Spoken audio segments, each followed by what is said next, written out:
99 మంది assistant motor vehicle ఇన్స్పెక్టర్లకు CM Revanth Reddy నియామక పత్రాలు అందజేశారు. రవాణా శాఖ మంత్రి పొన్నం ప్రభాకర్ సమక్షంలో సీఎం అభ్యర్థులకు ఈ పత్రాలను అందజేశారు. ఆర్టీఓ కార్యాలయంలో నిర్వహించిన ఈ కార్యక్రమంలో ఎంపికైన అభ్యర్థులను జాయినింగ్ లెటర్స్ ఇచ్చిన తరువాత ఆయన మాట్లాడుతూ తమ ప్రభుత్వం అధికారంలోకి వచ్చిన వెంటనే నియామకాలు చేపట్టామని, న్యాయ వివాదాలకు పరిష్కరించి నియామకాలపై దృష్టి సారించామని అన్నారు. గత పాలకులు సొంత వాళ్ల ఉద్యోగాల గురించి ఆలోచించారని, కానీ తాము అధికారంలోకి వచ్చిన తర్వాత గ్రూప్ 1 సహా అన్ని స్థాయిలో ఉద్యోగాలను భర్తీ చేస్తున్నామని చెప్పారు. నిరుద్యోగం పోరాడడం వల్ల తెలంగాణ వచ్చిందని, వారి ఉద్యమాలకు కాంగ్రెస్ అండగా ఉంటుందని సీఎం పేర్కొన్నారు. అనుమానం లేకుండా ఎక్కడైతే మేము బాధ్యత తీసుకున్నామో అదే ఎల్బీ స్టేడియంలో 11,000 మంది టీచర్లను, 15,000 మంది పోలీసు నియామకాల నుంచి మొదలు పెడితే పారామెడికల్ సిబ్బంది వరకు ఎల్బీ స్టేడియంకే వాళ్ళని రప్పించి వాళ్ళ కుటుంబ సభ్యులు, ముఖ్యంగా వాళ్ళ తల్లిదండ్రుల కళ్ళల్లో వాళ్ళ పిల్లలు ప్రయోజకులైనరు.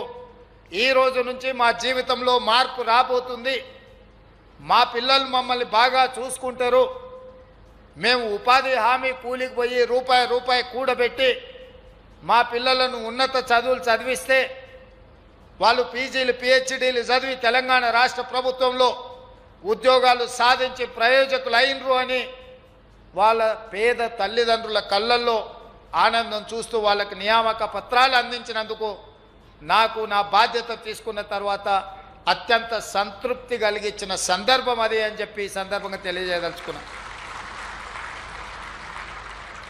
ఒక చదువుకున్న బడుగు బలహీన దళిత గిరిజన మైనారిటీ విద్యార్థులకు, పేద నిరుద్యోగ యువకులకు ఉద్యోగ నియామక పత్రం ఇస్తే ఆ కుటుంబమే కాదు ఆ ఊరిలో కూడా మార్పు రావడానికి, ఆ ఊరు కూడా బాగుపడడానికి ఒక పునాది అవుతుంది.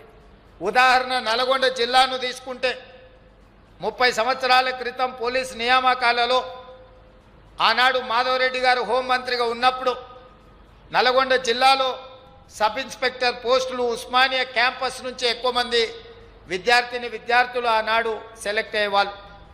గ్రామాలలో పక్కింటి వాడు ఎస్ఐఓ డాక్టరు అయ్యిందంటే మిగతా పక్కింటి వాళ్ళందరూ వాళ్ళ పిల్లల్ని ఎస్ఐలుగానో డాక్టర్లుగానో మంచిగా ప్రభుత్వ ఉద్యోగాలను రాణించేటట్టు వాళ్ళని స్ఫూర్తిగా తీసుకొని ప్రోత్సహిస్తుంటారు. ఈరోజు తెలంగాణ రాష్ట్రంలో ఎక్కడ పోయినా నల్గొండకు సంబంధించిన పోలీసు అధికారులే ఉన్నారంటే ఆనాడు ఆ ప్రాంతం నుంచి అత్యధికంగా పోలీసులో వాళ్ళు ఎన్నిక కావడమే. ఆ సెలక్షన్స్ ఆ జిల్లాలోని సమూలమైన మార్పులు తీసుకురావడానికి ఉపయోగపడ్డది ప్రభుత్వ ఉద్యోగ నియామకాలలో. ఇవాళ కూడా ఇక్కడ అసిస్టెంట్ మోటార్ వెహికల్ ఇన్స్పెక్టర్లుగా సెలెక్ట్ కేటీఆర్ పొంగులేటి శ్రీనివాసరెడ్డి గురించి మాట్లాడేటప్పుడు నోరు అదుపులో పెట్టుకుని మాట్లాడు, లేదంటే కీళ్లు ఇరుగుతాయని Pinapaka MLA Payam Venkateswarlu strong counter ఇచ్చారు. పొంగులేటి గురించి మాట్లాడే దమ్ము నీ అయ్యా కేసీఆర్ కు లేదని ఘాటుగా విమర్శించారు. ఓ సమావేశంలో బీఆర్ఎస్ వర్కింగ్ ప్రెసిడెంట్ కేటీఆర్ మాట్లాడిన మాటలకు ఎమ్మెల్యే పాయం స్పందించారు. సోమవారం ఆయన మణుగూరు ప్రజాభవన్ కార్యాలయంలో మాట్లాడుతూ కేటీఆర్ పొంగులేటి గురించి ఒక్క మాట మాట్లాడినా నీకు ఈపు చింతపండు అవుతుందని హెచ్చరించారు.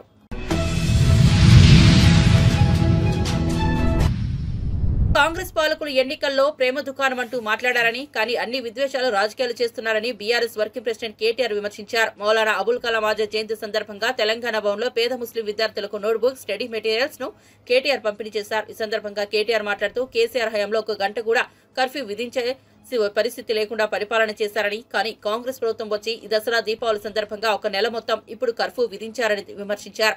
అందుకే కేసీఆర్ ఎక్కడ, ఈ చిచోరా సీఎం రేవంత్ రెడ్డి ఎక్కడ అని కేటీఆర్ విమర్శించారు.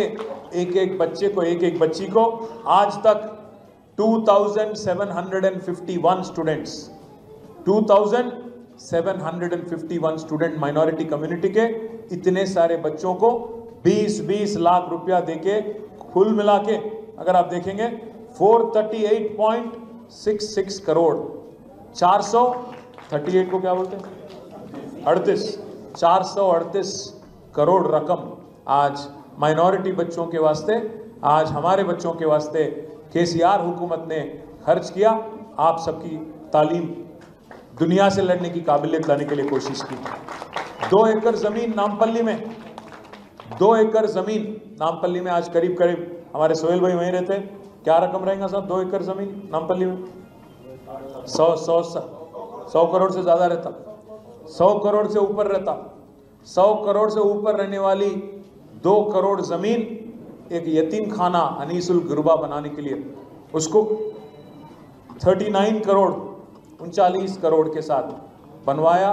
एक शानदार, शायद हिंदुस्तान में मैं सवाल कर सकता हूँ, मैं पूछ सकता हूँ कांग्रेस हुकूमत से और बीजेपी पार्टी से, बीजेपी के लीडरों से भी, पूरे हिंदुस्तान में मुझे एक ऐसी यतीम खाना दिखाइए जैसा केसीआर साहब ने आज अनीसुल गुरबा नामपल्ली में बना के आज पूरे हिंदुस्तान को एक मिसाल के तौर पे बना के दिखाया। साथ ही साथ जो 400 साल पुरानी हमारी मक्का मस्जिद है उसकी रिपेयर और उसकी रिजुवेनेशन रिस्टोरेशन के वास्ते करीब 9 करोड़ खर्च किए गए। उसका भी काम हो गया, पूरा हो गया, मुकम्मल हो गया। साथ ही साथ जहांगीर पीर दरगाह जो कुत्तूर में है उसके वास्ते 50 करोड़ रकम मंजूर किया गया। साथ ही साथ हैदराबाद की जो जामे निज़ामिया 14 करोड़ रुपए के साथ जामे निज़ामिया की ऑडिटोरियम बनाए। साथ ही साथ कोकापेट में हैदराबाद में 40 करोड़ रकम के साथ एक इस्लामिक कल्चर कन्वेंशन सेंटर की भी तश्कील की गई। उसके साथ ही साथ माइनॉरिटी कॉरपोरेशन, फाइनेंस कॉरपोरेशन के जरिए करीब 1000 कैब और हर साल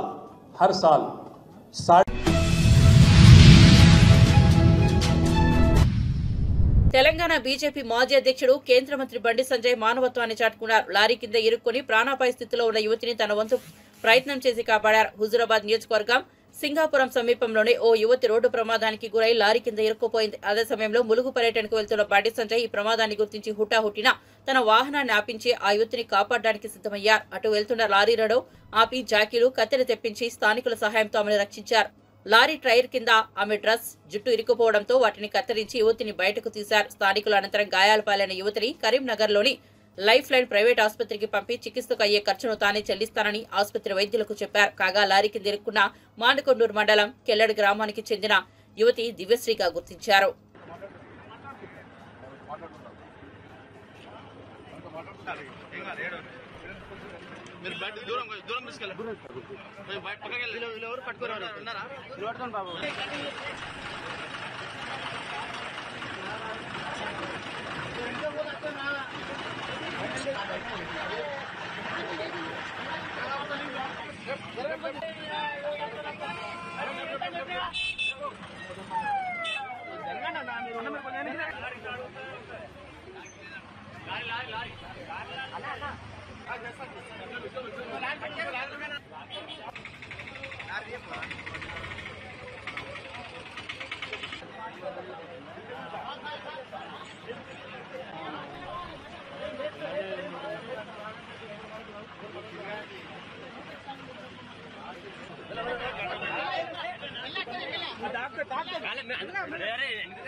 మహారాష్ట్రలోని చంద్రపూర్ లోక్సభ నియోజకవర్గ ఇన్ఛార్జిగా బాధ్యతలు నిర్వహిస్తున్న భువనగిరి పార్లమెంట్ సభ్యులు చామల కిరణ్ కుమార్ ని వాహనాన్ని పోలీసులు తనిఖీ చేశారు.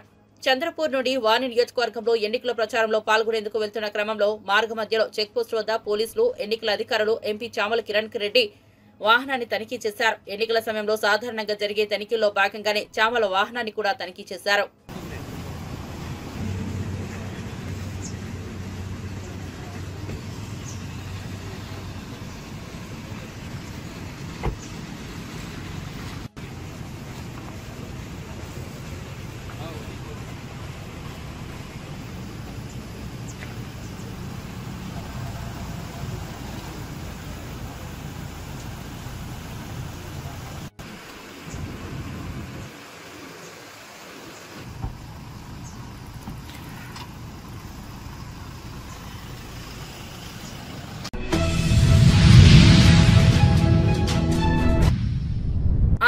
రాజకీయాల్లో మరో కీలక పరిణామం చోటు చేసుకుంది. గత వైసీపీ హయాంలో విచ్చలవిడిగా సోషల్ మీడియా వేదికగా రెచ్చిపోయిన వారిపై ప్రభుత్వం అధికారులు చర్యలు తీసుకుంటున్నారు.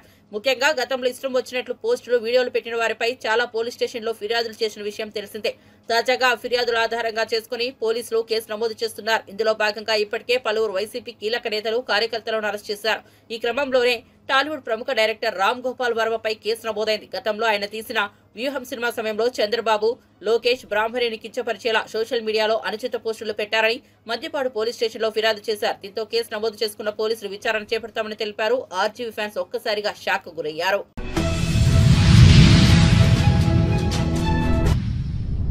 కూకట్పల్లి బీఆర్ఎస్ ఎమ్మెల్యే మాధవరం కృష్ణారావు తన నివాసానికి కులగణన సర్వే చేయడానికి వచ్చిన అధికారులకు జలకిచ్చారు. టీడీపీలో ఉన్నప్పుడు సీఎం రేవంత్ రెడ్డి ఆనాటి బీఆర్ఎస్ ప్రభుత్వం నిర్వహించిన సమగ్ర కుటుంబ సర్వేను తప్పుబడుతూ మాట్లాడిన వీడియోను వారికి చూపించారు. ఆ రోజు సర్వే వద్దని ఇప్పుడు ఏ ముఖంతో రేవంత్ రెడ్డి సర్వే చేపడుతున్నారని ఎమ్మెల్యే కృష్ణారావు సర్వే అధికారులు నిలదీశారు. నాడు ప్రతిపక్షంలో ఉన్న రేవంత్ రెడ్డి అప్పుడు సీఎం కేసీఆర్ ప్రభుత్వం చేపట్టిన సమగ్ర కుటుంబ సర్వేను వ్యతిరేకిస్తూ ఎడకాయ మీద తలకాయ ఉన్నవాడెవడైనా, బుద్ధున్నవాడెవడైనా అడ్డమైన వాళ్ళు ఇంటికి పంపించి మన వివరాలను వాళ్ళ చేతిలో పెట్టడమంటారా అని దుయ్యబట్టారని ఎమ్మెల్యే కృష్ణారావు గుర్తు చేశారు.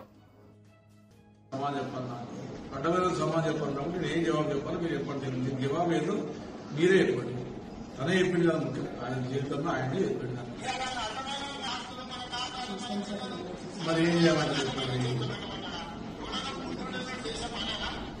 నేనేమంటలేదు కదా, అన్నీ చెప్తానండి. ముఖ్యమంత్రి గారు మరి ఏ రకంగా ప్రజలను కన్యాయం చేయండి. నేను అడిగేది బీసీలకు కన్యాయం చేయండి. బీసీలకు ఉన్న కష్టాలను తొలగించడంలో ముందు స్పందించి నేను ఇష్టం అందరికి వెళ్ళాను. మన అడిగి స్టిక్కర్ అంటే స్టిక్కర్ వేయించిన మరి అనే వద్దంటున్నాడు ముఖ్యమంత్రి గారు. మండల సర్వేలు ఎందుకు మీరు అడగలే ఉందా?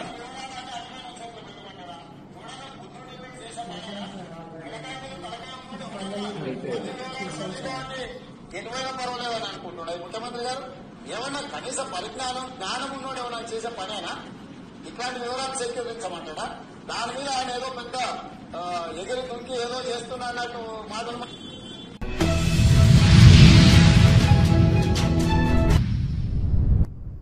బీజేపీకి బీఆర్ఎస్ బీ టీమ్ గా పనిచేస్తోందని మంత్రి సీతక్క ధ్వజమెత్తారు. మహారాష్ట్రలో బీజేపీ లబ్ధి చేకూరేలా బీజేపీ వ్యవహరిస్తోందని ఆరోపించారు. బీఆర్ఎస్ విమర్శలపై స్పందించిన సీతక్క పదే పదే తప్పుడు పబ్లిసిటీ చేస్తూ ప్రజాప్రభుత్వంపై విషం చిమ్ముతోందని మండిపడ్డారు. కేసుల నుంచి తప్పించుకునేందుకు బీజేపీతో బీఆర్ఎస్ అంటకాగుతోందని మండిపడ్డారు. ఆటో డ్రైవర్లకు ఉసిగొల్పి ధర్నాలు చేయిస్తున్నారన్నారు. గత బీఆర్ఎస్ ప్రభుత్వం చేసిన రుణమాఫీ వడ్డీలకు సరిపోలేదన్నారు. మా ప్రభుత్వం 50 లక్షల కుటుంబాలకు ఉచిత విద్యుత్ ఇస్తున్నామన్నారు. 4 ఏళ్లలో 6 గ్యారంటీలు పూర్తిగా అమలు చేస్తామన్నారు. కులగణనను బీఆర్ఎస్ నేతలు అడ్డుకుంటున్నారని ఆగ్రహం వ్యక్తం చేశారు. బీఆర్ఎస్ పార్టీ వాళ్ళు తెలంగాణ రాష్ట్రంలో ఉండి ఇక్కడ ప్రజాప్రభుత్వం చేస్తున్నటువంటి ప్రజా సంక్షేమాల మీద తప్పుడు ప్రచారం చేస్తూ అభివృద్ధి సంక్షేమాల మీద సీఎం మీద కాంగ్రెస్ పార్టీ మీద విషం వెళ్లగక్కుతూ తద్వారా పరోక్షంగా మహారాష్ట్ర ఎన్నికలలో బీజేపీకి లబ్ధి చేకూర్చాలన్నటువంటి కుట్రలు కుతంత్రాలతోటి అక్కడ నోటిఫికేషన్ వచ్చిన కానుంచి ఇక్కడ మరి ఒక్క రోజు కూడా రికాం లేకుండా నిరంతరం విష ప్రచారం చేస్తా ఉన్నారు.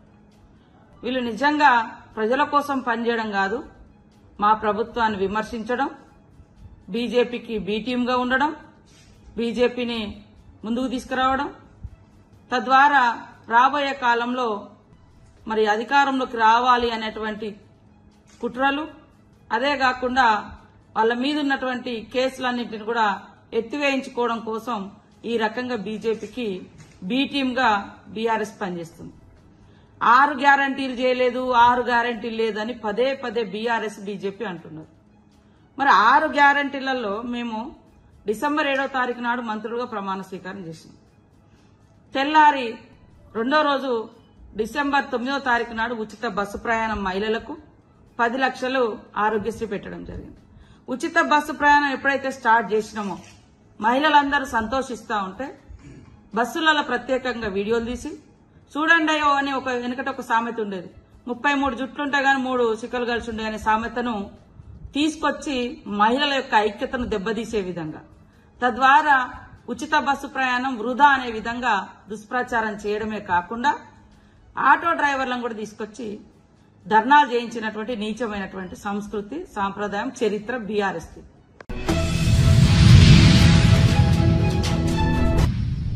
ప్రకాశం జిల్లా పట్టణంలో జరుగుతున్న ఆక్రమణ తొలగింపు విషయంలో ప్రజలు హర్షం వ్యక్తం చేస్తున్నారని వైఎస్ఆర్సీపీ నాయకులే మంచిలో చెడును వెతుకుతూ లేనిపోని ఆరోపణలు చేస్తూ ప్రజల్లో అశాంతిని సృష్టిస్తున్నారని మార్కాపురం శాసనసభ్యులు కందుల నారాయణ రెడ్డి అన్నారు. మాజీ ఎమ్మెల్యే ఆనా రాంబాబుకు పూర్తి వాస్తవాలు తెలియవని, వైసీపీ నేతలు చేసిన కబ్జాలు చెప్పమంటే తాను పేర్లతో సహా చెప్తానని ఎమ్మెల్యే కందుల సవాల్ విసిరారు. ఆక్రమణ తొలగింపులో వివక్ష చూపుతున్నారని పేర్కొనడం పట్ల శాసనసభ్యులు కందుల నారాయణ రెడ్డి తీవ్రంగా స్పందించారు. అధికారంలోకి వచ్చి 4 నెలల కాలం పూర్తయిందని, మేము వివక్ష అంటూ చూపిస్తే ఆక్రమణ తొలగింపులో వైసీపీ నాయకులకు సంబంధించి ఏ ఒక్క భవనం మిగలదని అన్నారు. బాధ్యత మాపై ఉంది. మేము ఎవరి ముఖాన గుడ్డలుగా చేయాల్సిన అవసరం మాకు లేదు. ఎవరి మీద బురద జల్లాల్సిన పని ఎంతకన్నా లేదు. మేము ఎంతకాడికి ఈ మార్కాపురం డెవలప్మెంట్ చేయాలా, ఈ మార్కాపురం ప్రజల ఆశల వెలుగైనటువంటి వెలుగొండ ప్రాజెక్టును పూర్తి చేయాలా, ప్రజల యువత కోరికైనటువంటి జిల్లా తీసుకురావాలా, ఈ కార్యక్రమాల మీద మాత్రమే మేము దృష్టి పెట్టదలుచుకున్నాం. కానీ ప్రతిపక్ష పార్టీ నాయకులు అందరూ కూడా మేమేదో తప్పు చేశామన్నట్టు, మేమేదో కావాలని చేసినామన్నట్టు వాళ్ళు మా మీద నిందలు మోపుతా ఉన్నారు. మేము కావాలని చేయదలుచుకుంటుంటే కొన్ని బిల్డింగ్లే ఉండవు. మేము బిల్డింగ్లు కొట్టాలని అనుకుని ఉంటే అసలు అక్కడ బిల్డింగ్లే లేకుండా చేయాలి. కానీ అయ్యా మీరు చేసినటువంటి మీ ఉన్న బిల్డింగ్లు అనేది తప్పు, మీరనేది సరి చేసుకోండి అని చెప్పి మేము హెచ్చరిక చేసుకుంటూ పోయారు అధికారులు. మేం బోలా, మా కార్యకర్తలు కూడా బోలా. అధికారులే 3 దఫాలుగా నోటీసులు ఇచ్చి, పిఓ నోటీస్, సిఆర్ నోటీసులు, ఇట్లా నోటీసులు ఇచ్చుకుంటూ పోయి 3వ దఫాగా అయ్యా మీరు పలాని స్థలాలలో ఎంక్రోచ్ అయినారు కాబట్టి మేము బిల్డింగ్లు పడగొట్టేదానికి ఎందుకు పడగొట్టకూడదు అని చెప్పి కూడా మేము ఇస్తే ఒక్కళ్ళు రిప్లై ఇవ్వలే అధికారులు. ఈరోజు మేమేదో కావాలని కొందరి మీద కక్షపూరితంగా మేమేదో చేయాలని చెప్పి చూస్తున్నామని చెప్పి మాట్లాడారు. మా అన్నకు పూర్తిగా తెలియదు. మా అన్నకు ఆ బజార్లో ఆయన పక్క నియోజకవర్గం నుంచి ఇక్కడికి ఇంపోర్ట్ అయ్యి వచ్చాడు. ఆయనకు పూర్తిగా తెలియదు. అన్నా మీరు ఒక్కసారి మున్సిపాలిటీ ఆఫీస్కి వెళ్ళి, మీ మున్సిపాలిటీ కాబట్టి రికార్డులు పరిశీలన చేయండి, ఎక్కడ పెట్టి పర్మిషన్ తెచ్చుకున్నారు, ఏ సర్వే నెంబర్ పెట్టి పర్మిషన్ తెచ్చుకున్నారు, ఏ సర్వే నెంబర్లో కట్టుకున్నారు, మరి వాటిని ఉంచాలన్నా కూల్చాలన్నా. కానీ మాకు కూల్చే ఉద్దేశం లేదు. కాకపోతే ట్రాన్స్ఫార్మర్తో సహా రోడ్ల మీదకి పెట్టి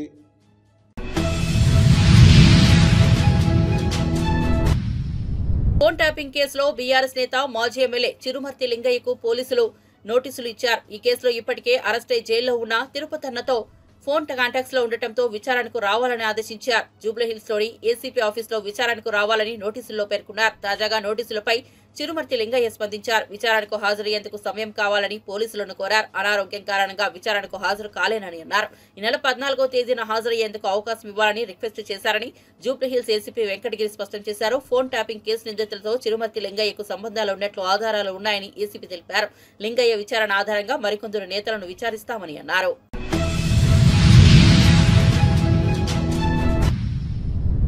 టీఆర్ఎస్ వర్కింగ్ ప్రెసిడెంట్ కేటీఆర్ హుటాహుటిన ఢిల్లీకి బయలుదేరిన విషయం తెలిసిందే. ఆయన కేంద్ర పట్టణాభివృద్ధి శాఖ మంత్రి మనోహర్ లాల్ ఖట్టర్ ను కలవబోతున్నారు. కేటీఆర్ ఢిల్లీ టూర్ పై మంత్రి పొన్నం ప్రభాకర్ స్పందించారు. హైదరాబాద్ లోని ఖైరతాబాద్ రవాణా శాఖ కార్యాలయంలో మంత్రి పొన్నం ప్రభాకర్ మీడియాతో మాట్లాడారు. తనపై వస్తున్న ఆరోపణలు, కేసుల నుంచి తప్పించుకోవడానికే కేటీఆర్ ఢిల్లీ టూర్ అంటూ మంత్రి ఆరోపించారు. ఈ కార్ రేసు అంశంలో కేటీఆర్ పై అభియోగాలు వస్తున్నాయని, కేసు విచారణకై గవర్నర్ అనుమతి కోసం ఎదురు చూస్తున్నారని వెల్లడించారు. ఈ కార్ రేసు నిబంధనలకు విరుద్ధంగా జరిగిందని ఆరోపించారు. దీని నుంచి తప్పించుకునేందుకు ఢిల్లీ వెళ్తున్నారని ఆరోపించారు. బీఆర్ఎస్ కు బీజేపీతో చిక్కటి ఒప్పందం ఉందని, కేసుల నుంచి తప్పించుకునేందుకు కేటీఆర్ ప్రయత్నాలు చేస్తున్నారని ఆరోపించారు. ఈ సందర్భంగా కేటీఆర్ తన నిజాయితీ నిరూపించుకోవాలని డిమాండ్ చేశారు. ఇప్పటికే మీకు తెలుసు, కార్ రేసుకు సంబంధించి స్పష్టంగా ఏసీబీకి సంబంధించి ఏసీబీ పక్షాన అధికారుల మీద విచారణ చేయడానికి సంబంధించిన విషయం లోపల కార్యక్రమం జరుగుతూ ఉంది. రాజకీయంగా ప్రజాప్రతినిధులను విచారించాల్సిన సంబంధించిన విషయంలో గవర్నర్ గారి అనుమతి తీసుకోవాలి. అందుకు సంబంధించి సంబంధిత శాఖ ప్రభుత్వం పక్షాన్ని ఇప్పటికే దాదాపు 15 రోజుల కింద గవర్నర్ గారి దగ్గరికి అనుమతి కోసం పంపడం జరిగింది. వీటన్నిటి పరిణామాల్లో ఒకవైపు జాప్యం జరుగుతుంటే తొందరగా ఈ ప్రక్రియ మేము ఎవరిని కూడా జైల్లో పెడతామంటలేము, లేదా ఇవన్నీ కూడా తప్పు చేసిన వాళ్లను మేమేదో వ్యక్తిగతంగా నిందించడం లేదు. చట్టంలో విచారణ జరిపి అందుకు ఒకవేళ బాధ్యులు నిరూపించిన తర్వాత తప్పకుండా చట్టం తన పని తను చేసుకుంటూ పోతుంది. కానీ ఇందులో ఇక్కడ తనను తను రక్షించుకోవడానికి అమృత్ పథకాన్ని ముందు పెట్టుకొని కేంద్రంలో అధికారంలో ఉన్న భారతీయ జనతా పార్టీ దగ్గర మోకరిల్లడానికి, పైరవీ చేసుకోవడానికి, అక్కడ ఆ ప్రభుత్వము ముందు నుంచి మేము చెప్తా ఉన్నాం ఢిల్లీలో దోస్తీ గల్లీలో కుస్తీ అని. ఈ సందర్భంలో ఆ అంశం కొరకు పోతూ ప్రజల దృష్టిని ఇక్కడ మార్చి అమృత్ కార్యక్రమం కింద పోతున్నట్టుగా చెప్తా ఉన్నాడు. తప్పకుండా స్వేచ్ఛ ఉంది. ప్రతిపక్ష నాయకుడిగా అమృత్ పథకంలో అవినీతి జరిగినట్టయితే, నియమ నిబంధనల ఉల్లంఘన జరిగినట్టయితే మీరు కేంద్ర మంత్రితో పాటుగా మీరు ఎక్కడైనా ఫిర్యాదు చేసుకోండి, దానికి ఎవరికి కూడా అభ్యంతరం లేదు. కానీ మీ హయాంలో జరిగినటువంటి అవినీతికి సంబంధించి విచారణ విషయంలో కూడా అదేవిధంగా సహకరించే విధంగా ఉండాలి. కానీ దాన్ని ఆపుకోవడానికి ఢిల్లీ భారతీయ జనతా పార్టీ నాయకుల దగ్గర హిడెన్ ఎజెండా తోటి పోయి ఈరోజు దాచిపెట్టుకొని